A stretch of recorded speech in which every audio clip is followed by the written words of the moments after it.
तो good morning मेरे देश के भविष्यों, कैसे हो आप लोग। आशा करते हैं आप लोग अच्छे ही होंगे। तो ये अगर आप लोगों को बीएसएससी निकालना है पंचायत सचिव का, तो आपको सबसे पहले प्रीवियस क्वेश्चन देखना ही पड़ेगा। जितना हो सके उतना देखिए, फिर मॉक टेस्ट लगाइए और ऐसे करते करते आपका एग्ज़ाम निकल जाएगा। तो ये प्रीवियस ईयर का क्वेश्चन 15 क्वेश्चन है, जो कि वेरी वेरी इंपॉर्टेंट क्वेश्चन जो पिछले बार पूछा गया था, जो कि पंचायत सचिव के लिए अनिवार्य है ये क्वेश्चन। ठीक है, तो आप लोग पूरा देखें और अच्छा लगा मेरा सेशन तो कमेंट करें, लाइक करें और सब्सक्राइब करें। तो ये पहला क्वेश्चन है आपके सामने, देखिए। बोला गया है भारत का संसदीय ढांचा किस देश के संविधान से लिया गया है। बोला गया है जो हम लोगों का यहाँ पे जो धारा बनता है, ढांचा है, वो किस देश से लिया गया है।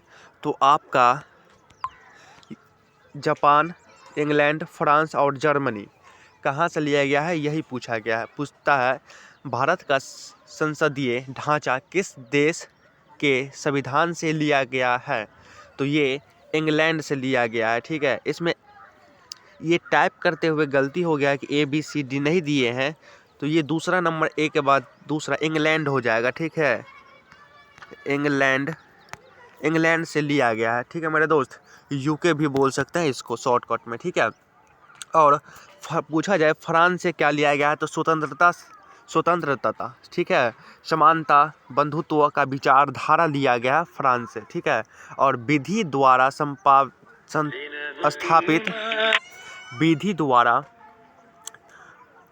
ठीक है प्रतिक्रिया लिया गया है जापान से। ठीक है मेरे दोस्त, चलिए अगला क्वेश्चन चलते हैं। अगला क्वेश्चन है सौर मंडल में नीचे दिए गए ग्रहों में से कौन सा ग्रह सूर्य से सर्वाधिक दूरी पर है।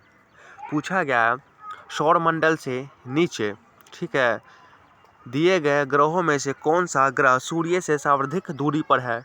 तो ये वरुण है। ठीक है, सर्वाधिक दूरी पर कौन है, तब वरुण है। आपसे क्वेश्चन पूछ सकता है। चलिए अगला क्वेश्चन चलते हैं।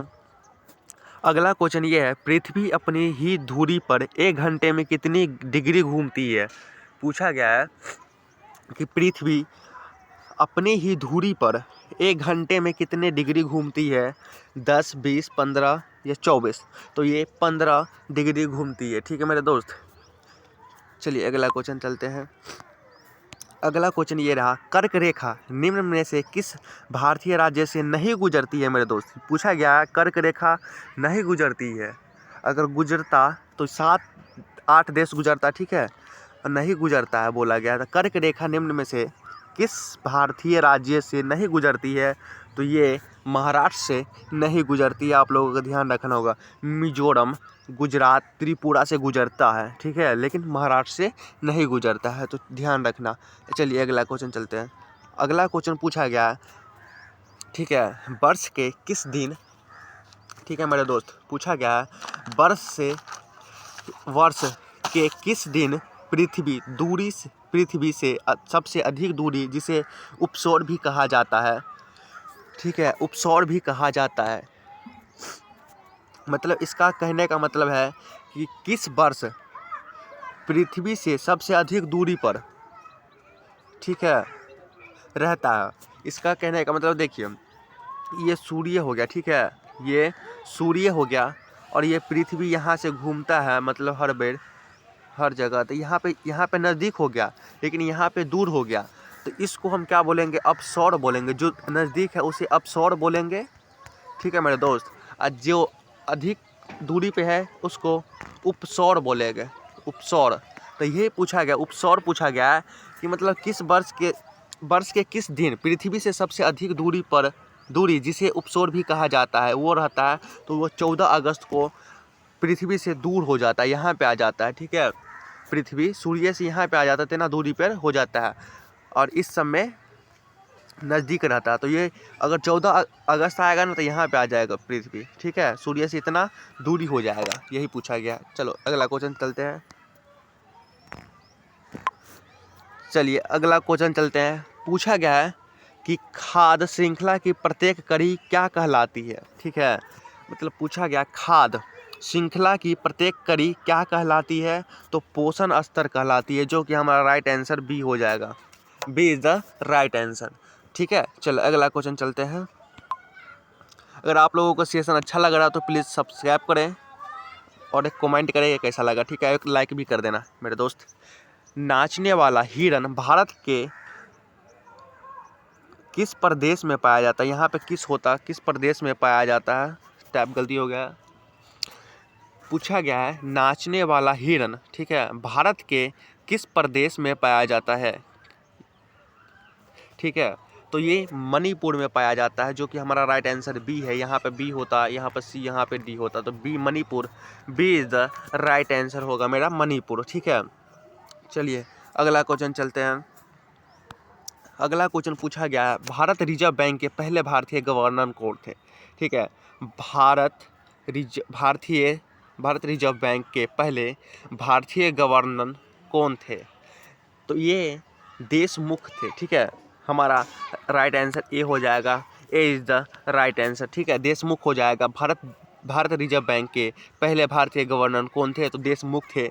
ठीक है, और हमारा अगर कोई पूछा कि भारत रिजर्व बैंक के स्थापना कब हुआ, तो 1935 ईस्वी में स्थापना हुआ। आपको ये भी ध्यान में रखना होगा।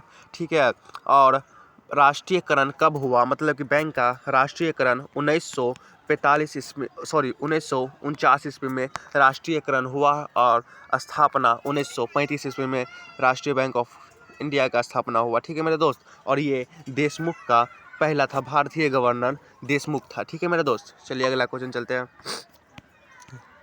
अगला क्वेश्चन पूछा गया बैंक नोट प्रेस, मतलब कि बैंक छापने का मशीन कहाँ स्थित है या किस गांव में है? ठीक है मेरे दोस्त, यही पूछा गया है।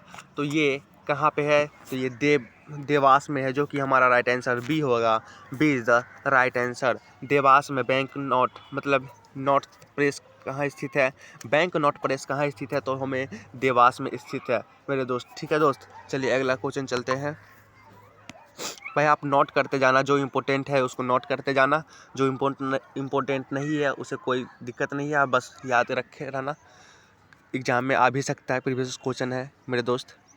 ठीक है, भारत में विकसित प्रथम सुपर कंप्यूटर का नाम क्या है?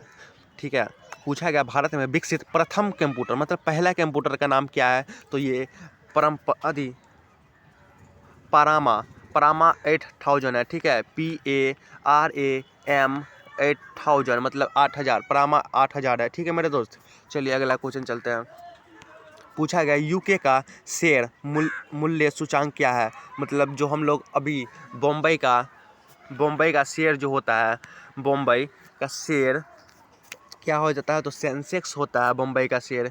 इसी तरह यूके का शेयर मूल्य सूचांक क्या है? सेंसेक्स तो हो गया हम लोगों का, यहाँ पे बॉम्बे का सेंसेक्स हम लोगों का हो गया। ठीक है, शेयर मूल्यांक। और बॉम्बे का पूछा गया है, तो बॉम्बे का क्या है? तो FTSE 100 है, जो कि हमारा राइट आंसर बी हो जाएगा। ठीक है मेरे दोस्त, B is the right answer. FTSE 100 UK का शेयर मूल्य सूचांक है। ठीक है, और पूछेगा कि बम्बई का शेयर मूल्यांक सूचांक क्या है? तो सेंसेक्स है। ठीक है मेरे दोस्त, ये भी आप लोगों को याद रखना होगा, ये प्रीवियस क्वेश्चन में पूछा गया था। चलिए अगला क्वेश्चन चलते हैं। पूछा गया है महामना के नाम से कौन प्रसिद्ध था? ठीक है मेरे दोस्त, महामना के नाम से कौन प्रसिद्ध था? तो आपका राइट आंसर हो गया मालवीय, जो कि महामना के नाम से प्रसिद्ध था। और महात्मा गांधी को तो हम कितने नामों से जानते हैं, पहले पूछते हैं तो केसरे हिंद भी बोला जाता है इसे, केसरे हिंद भी बोला जाता है। ठीक है, महात्मा गांधी को, और मनु भी बोला जाता है महात्मा गांधी को, आप लोगों को ध्यान में रखना पड़ेगा।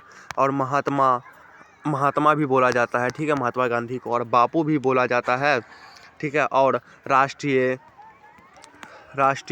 पिता भी बोला जाता है। ठीक है, पिता भी बोला जाता है इसको, जो कि आप लोगों को ध्यान में रखना होगा। और हमारा राइट आंसर सी हो जाएगा, मालवीय महामना के नाम से प्रसिद्ध था। ठीक है, तो हमारा सी इज द राइट आंसर। चलिए अगला क्वेश्चन चलते हैं। अगला पूछा गया है कार्बन टैक्स घोषित करने वाला वह पहला देश कौन था? ठीक है, पूछा गया है कि कार्बन टैक्स, ठीक है, कार्बन टैक्स घोषित करने वाला पहला भारतीय कौन था या देश का कौन था, ठीक है। पूछा है कार्बन टैक्स घोषित करने वाला वह पहला देश कौन सा था, तो स्वीडन, ठीक है, जो कि हमारा राइट आंसर ए हो जाएगा। स्वीडन, स्वीडन हमारा पहला था, स्वीडन, ठीक है। कार्बन टैक्स घोषित करने वाला वह पहला देश कौन था, तो स्वीडन था, ठीक है, जो कि आप लोगों को याद में रखना होगा। चलिए अगला क्वेश्चन चलते हैं। अगला क्वेश्चन पूछा गया कीवी पक्षी कहाँ पाया जाता है, तो कीवी पक्षी हमें न्यूजीलैंड में देखा जाता है, ठीक है, जो कि हमारा राइट आंसर सी है। C is the right answer. New Zealand में कीवी पक्षी पाया जाता है। पूछेगा आपसे कीवी पक्षी कहाँ पाया जाता है, तो न्यूजीलैंड में पाया जाता है, ठीक है मेरे दोस्त। अगर सेशन अगर अच्छा हो तो लाइक करें, सब्सक्राइब और कमेंट करें, और जिसका आंसर आपको नहीं पता था उसका आंसर आप कमेंट करके बताओ, ठीक है। तो जय हिंद, चलते हैं।